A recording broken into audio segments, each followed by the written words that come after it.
My neighbor mocked my son's disability, ruining his birthday. He trashed my lawn, slashed my car tires. I hit back, exposing him to everyone, but he fought dirty. His note under my door, and it made my blood run cold. I stood in the kitchen of our cozy Springfield, Ohio home, balloons floating above, streamers draped across the living room. It was Ethan's 21st birthday, a milestone I'd been planning for weeks. My son, bound to a wheelchair since a car accident 5 years ago, deserved a day filled with joy. I'd invited his friends, our family, and even baked his favorite chocolate cake. The house buzzed with laughter, music, and the clink of glasses. Ethan's smile lit up the room, his eyes bright with excitement. I felt my heart swell, proud of how strong he'd become despite everything. Then, the doorbell rang. I froze, not expecting anyone else. Through the peephole, I saw Greg Thompson, our middle-aged neighbor from next door. His flannel shirt was untucked, his face flushed like he'd already had a few drinks. I hesitated. Greg wasn't invited, and we barely spoke beyond polite nods. But he held a small, poorly wrapped box, gesturing wildly. "Got a gift for the kid," he shouted, loud enough for the whole street to hear. Against my better judgment, I opened the door. "Hey Sarah, let me in for a sec," Greg slurred, stepping past me before I could respond. My stomach tightened. I glanced at Ethan, who looked confused, his friends whispering. Greg plopped onto the couch, kicking his muddy boots onto the coffee table, right next to the snacks. He cracked open a beer he'd brought, the hiss cutting through the party's hum. "Nice setup," he said, smirking. I forced a smile, trying to keep things civil. "Thanks, Greg. What's the gift?" He tossed the box to Ethan, who caught it awkwardly. Inside was a cheap keychain, the kind you'd find at a gas station. Ethan mumbled a thank you, but Greg wasn't done. He leaned forward, beer in hand, and grinned. "Bet you're glad you always got a seat, huh, kid?" The room went silent. My blood ran cold. Ethan's face fell, his hands gripping the armrests of his wheelchair. Greg laughed, oblivious, or maybe he just didn't care. I stepped forward, my voice low. "Greg, you need to leave. Now." He shrugged, taking another swig. "Lighten up, Sarah. Just a joke." But Ethan's eyes were glistening, and I could feel the party unraveling. I grabbed Greg's arm, guiding him toward the door, but he stumbled, his beer sloshing onto the floor. As he passed Ethan, he tripped, his shoulder slamming into Ethan's wheelchair. It tipped, and Ethan hit the ground hard, his friends gasping as they rushed to help. My heart stopped. I knelt beside Ethan, my hands shaking as I helped him back into his chair. "I'm okay, Mom," he whispered, but his voice cracked. I could see the hurt in his eyes, not just from the fall, but from Greg's cruelty. The room was tense, the joy sucked out of it. I turned to Greg, my voice shaking with rage. "Get out, now!" He muttered something under his breath, grabbed his beer, and staggered out, leaving the door swinging. I apologized to everyone, my voice tight, trying to salvage what was left of the party. But Ethan's friends were shaken, and the family started leaving early, offering awkward hugs. I wheeled Ethan to his room, his silence louder than any words. "I'm sorry, honey," I said, brushing his hair back. He nodded, but his watery eyes told me everything. This was his day, his moment, and Greg had ruined it. As I cleaned up the mess of cups and plates, my anger grew. Greg didn't just crash a party. He humiliated my son, mocked his disability, and knocked him over. I stood in the quiet house, the weight of Ethan's disappointment crushing me. I wasn't going to let this slide. Greg had no idea who he was messing with. That night, as I tucked Ethan in, I made a promise to myself. I'd make sure Greg regretted ever stepping foot in our home. The next morning, I woke up still fuming. Ethan was quiet at breakfast, poking at his cereal, his usual spark dimmed. I tried to keep things light, asking about his plans, but my mind was on Greg. His smug face, that cruel joke, the way he'd knocked Ethan over it played on a loop in my head. I dropped Ethan off at his community college class in Springfield, Ohio, and headed to the local Kroger to clear my mind with some grocery shopping. The fluorescent lights and crowded aisles usually calmed me, but not today. As I reached for a block of cheddar in the dairy aisle, I heard a familiar voice. "Well, look who's here." My stomach churned. Greg stood there, cart half full, a smirk plastered on his face. "Still mad about last night, Sarah? You need to chill." His tone was mocking, like I was the one overreacting. I gripped the cart handle, my knuckles white. "You humiliated my son," I said, voice low,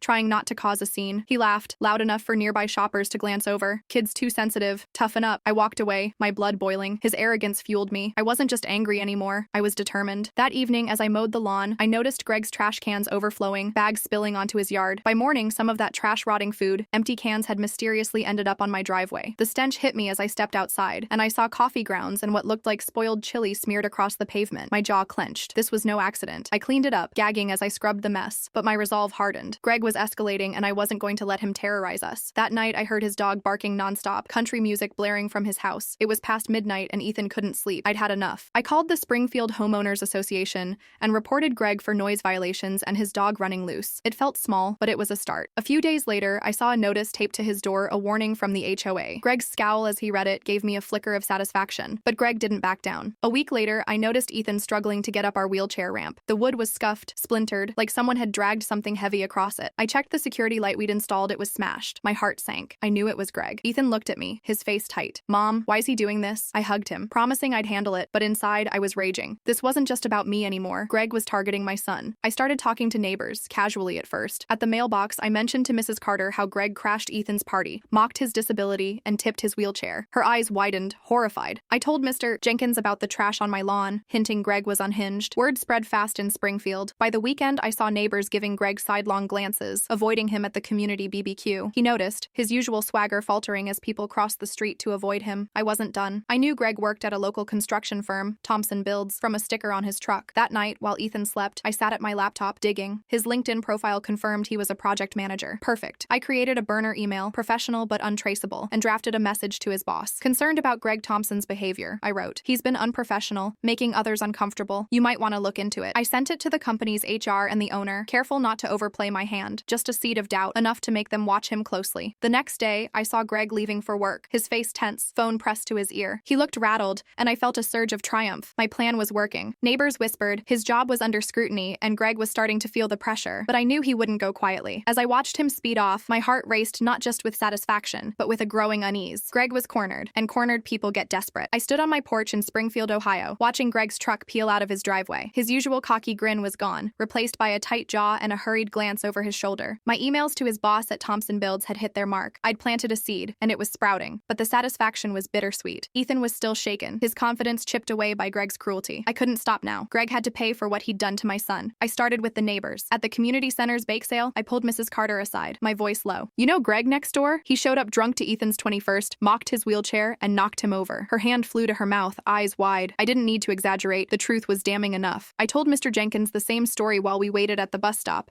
adding how Greg dumped trash on my lawn. He's trouble, I said, letting the words hang. By the next day, I saw Mrs. Carter whispering to another neighbor, their glances darting toward Greg's house. Word spread like wildfire in our small town. At the Springfield market, I overheard two women talking about that jerk next to the Millers. Greg's name wasn't mentioned, but I knew. I kept my face neutral, but inside, I felt a rush. The neighborhood was turning, and Greg was starting to feel it. He walked his dog with his head down now, no longer waving at passing cars. People crossed the street when they saw him, their faces tight with distrust. I'd lit the match, and the community was fanning the flames. But I needed more than whispers. I wanted Greg to squirm. Late at night, while Ethan played video games in his room, I sat at my laptop digging deeper into Greg's life. His LinkedIn profile led me to Thompson Build's website, where I found a staff directory. Greg's name was there, listed as a project manager, complete with a work email. My fingers hovered over the keyboard. I'd already sent one email, but I could do better. I created another burner account, this one styled like it came from a client. Greg Thompson's been unreliable, I typed, my heart pounding. He's shown up to meetings unprepared, acting aggressive. It's concerning for your company's reputation. I sent it to his boss, the HR manager, and the company owner, each email worded slightly differently to avoid suspicion. I didn't lie outright, just twisted the truth enough to make them question him. In a construction firm, trust was everything. A project manager who seemed unstable could cost them contracts. I hit send, my pulse racing. This wasn't just about Ethan's party anymore. It was about showing Greg he couldn't bully us and walk away. The next morning, I watched from my kitchen window as Greg left for work. His shoulders were hunched, his phone glued to his ear, voice sharp as he argued with someone. Papers slipped from his briefcase, scattering on his driveway. He scrambled to pick them up, cursing under his breath. I smiled. He was unraveling. At the neighborhood coffee shop, I overheard a neighbor mention Greg's issues at work. Someone had seen him storm out of the office, red-faced. My emails were working, and the pressure was building, but Greg wasn't one to go down quietly. A few days later, I found Ethan staring at our mailbox, his face pale. Mom, look at this, he said, handing me a crumpled note. My stomach dropped as I read it. You're messing with the wrong guy, Sarah. Back off. The words were scrawled in black ink, sloppy but menacing. I hugged Ethan, my voice steady despite the fear clawing at me. It's okay, honey. He's just trying to scare us. But my hands shook as I folded the note. Greg knew I was behind the rumors, and he was fighting back. I kept my cool for Ethan's sake, but inside, I was furious. Greg thought he could intimidate me. He'd underestimated me. I started parking my car closer to the house, checking the locks twice before bed. At the grocery store, I caught Greg staring at me from across the aisle, his eyes cold. He didn't approach, but his presence felt like a threat. I told Ethan to stay close when he went outside, and I started keeping my phone charged, ready to call for help. The neighborhood was on my side, but Greg was unpredictable. I'd pushed him into a corner, and now I had to be ready for whatever he did next. I clutched the threatening note from Greg, my heart pounding as I tucked it into a drawer. Ethan's scared eyes lingered in my mind, and I knew I couldn't let Greg's intimidation win. I drove to the Springfield hardware store, my hands still shaky, and bought a set of security cameras. That afternoon, I installed them around our house front porch, driveway, backyard, every angle covered. If Greg tried anything else, I'd have proof. I wasn't just protecting Ethan anymore, I was building a case. A few days later, I woke to find red spray paint defacing our fence. Crazy Witch was scrawled in jagged letters, glaring under the morning sun. Ethan saw it as he wheeled out for the mail, his face crumpling. Mom, this is getting worse, he said, voice trembling. My chest tightened. I wanted to scream, to march over to Greg's house and confront him, but I hugged Ethan instead. We'll fix this, honey, I promise. I painted over the graffiti, the chemical smell burning my nose, but the cameras caught everything. Greg sneaking out at midnight, spray can in hand. Then came the car. I'd planned to take Ethan to his physical therapy appointment in downtown Springfield, but when I started the engine, the car lurched. I got out, my stomach sinking. All four tires tires were slashed, rubber gashed open, air hissing out. Ethan sat in his wheelchair on the porch, watching me, his eyes wide. Was it him? He asked. I nodded, too angry to speak. We were stranded, and I had to call a friend to drive Ethan to his appointment. As they pulled away, I stood in the driveway, fists clenched, staring at Greg's house. He'd crossed a line. That night, another note appeared in our mailbox. You'll regret this, Sarah. Stop now. The words sent a chill down my spine, but they also lit a fire. Greg thought he could scare me into submission. He was wrong. I checked the camera footage and saw him slipping the note in, his hoodie pulled low but his face clear under the porch light. I saved the video, my resolve hardening. I wasn't backing down. The harassment didn't stop. Trash reappeared on our lawn, rotting fruit, soggy paper, a stench that made my eyes water. I gathered it up, my hands shaking with rage, and dumped it back on Greg's porch with a note of my own. Keep your garbage where it belongs. I knew it was risky, but I was done playing nice. Ethan begged me to call the police, his voice tight with worry. Mom, he's not stopping. What if he does something worse? I squeezed his hand, hiding my own fear. I've got this, Ethan. He won't touch us. But Greg was relentless. One evening, I caught him staring from his window as I helped Ethan into the house. His eyes were cold, unblinking, like a predator sizing up prey. I started keeping a baseball bat by the front door, its weight reassuring in my hands. I checked the cameras daily, catching Greg skulking near our property, testing the boundaries. Each move he made was recorded, building my evidence. I told the neighbors about the graffiti and the tires, keeping my tone calm but letting the details speak for themselves. Their faces hardened, and I knew Greg's reputation was crumbling. Still, the fear gnawed at me. Ethan wasn't sleeping well, jumping at every noise. I stayed up late, watching the camera feeds, my heart racing every time a car passed. Greg was escalating, and I knew he'd strike again. One night, I found another note. This one slipped under the door. You're done, Sarah. Watch your back. My hands trembled as I read it, but I didn't tell Ethan. I couldn't let him see how scared I was. Instead, I double-checked the locks, gripped the bat, and sat in the dark, waiting. Greg was pushing me to the edge, but I was ready to push back harder. I sat in the dark, the baseball bat heavy in my hands, the latest note from Greg burning in my mind. My heart pounded as I watched the camera feed on my phone, the Springfield night quiet except for the occasional hum of a car. Ethan was in his room, unaware of the note I'd hidden. I couldn't let him see my fear. Greg had pushed too far, slashed tires, graffiti, threats. This wasn't just a feud anymore. It was war. One evening, the air felt thick with tension. I was helping Ethan with his dinner when a loud bang shook the front door. My stomach dropped. Ethan froze, his fork clattering to the plate. Mom, what was that? He whispered, eyes wide. I grabbed the bat, my pulse racing, and motioned for him to stay put. Hide in your room now, I said, my voice steady despite the panic clawing at me. Another bang, louder, rattled the house. I crept to the living room, phone in one hand, bat in the other. Through the peephole, I saw Greg, his eyes bloodshot, swaying like he'd been drinking. Sarah, open this damn door, he slurred, pounding again. My hands shook as I dialed 911, whispering our address to the dispatcher. Greg's shouts grew desperate, his fists hammering the wood. I know what you're doing. You think you can ruin me? The door groaned under his weight as he tried to force it open. My heart thundered, but I stood firm, bat raised, ready to protect my home. Stay back, Greg, I yelled, my voice sharp. He laughed, a ugly, drunken sound, and kicked the door. The wood splintered, and I saw his hand reach for the knob. I swung the bat, connecting with his fingers. He howled, stumbling back, blood dripping from his knuckles. Ethan wheeled into the room, his face pale but determined. Mom, I'm here, he said, gripping a kitchen knife. My heart broke at his bravery, but I waved him back. Stay there, Ethan. Greg kicked again, the door buckling. Just as it gave way, sirens pierced the night. Red and blue lights flooded the street, reflecting off our windows. Greg froze, his face twisting as he saw the police cars. An officer yanked him back, pinning him against his truck. Hands up now, the officer barked. Greg cursed, struggling, but they cuffed him, his shouts fading as they shoved him into the squad car. I dropped the bat, my legs shaking, and pulled Ethan into a tight hug. His body trembled against mine, but he was safe. The neighbors poured out, drawn by the commotion, their faces a mix of shock and relief. Mrs. Carter ran over, her voice soft. Are you okay, Sarah? I nodded, too shaken to speak. The police took my statement, and I showed them the camera footage, Greg's graffiti, the notes, the tire slashing, tonight's attack. It was enough. They hauled him away, his truck left abandoned in his driveway. The next morning, Springfield buzzed with the news. Neighbors stopped by, bringing coffee, offering support. Greg's reputation was shattered. No one would look at him the same. I heard whispers he'd been fired from Thompson Builds after my emails triggered an investigation. Ethan smiled for the first time in weeks, his shoulders lighter. I stood on our porch watching the quiet street, the weight of fear lifting. Greg had tried to break us, but I'd fought back and won.